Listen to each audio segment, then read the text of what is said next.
Doing a water bottle reservoir on this 93 Tarago that I'm using as a doing the pay it forward van. Just doing this, thought I'd make a clip on it. So first of all, I've got three 10 mils to move this reservoir, oil reservoir, aside.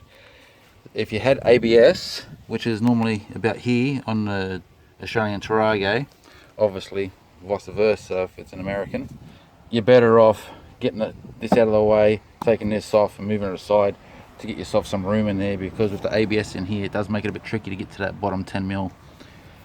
So that being said, I'll just remove these 10 mils. So there's one up the front there, one equally high on the back, and one on the bottom, and I'll get those three off. So now the oil reservoir is just resting aside there. I've got these two 12 mils here to take off, and these two connections here to disconnect, and this reservoir comes out. Oh, and the power connection down here.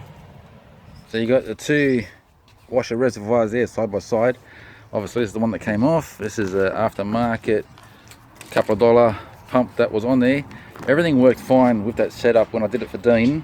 The problem was there's a leak somewhere on this reservoir. Why you fill it up and then a couple of days later that's empty again.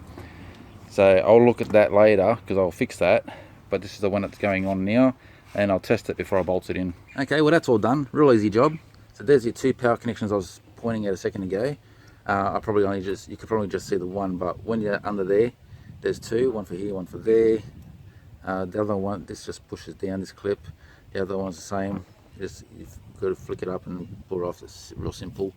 They're a generic pump. You can see the number on there.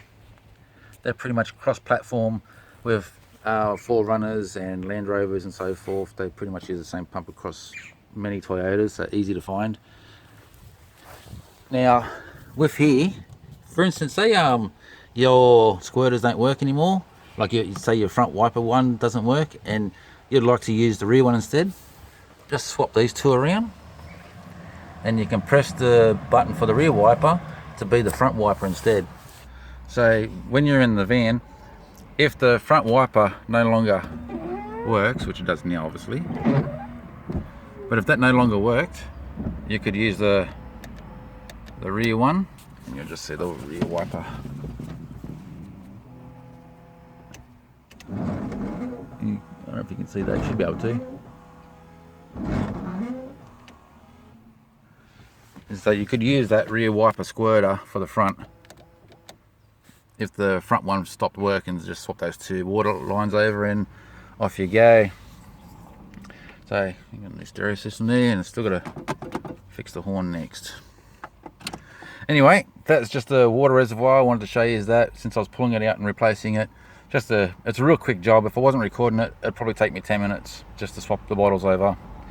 All right, till next time. Cheers, guys.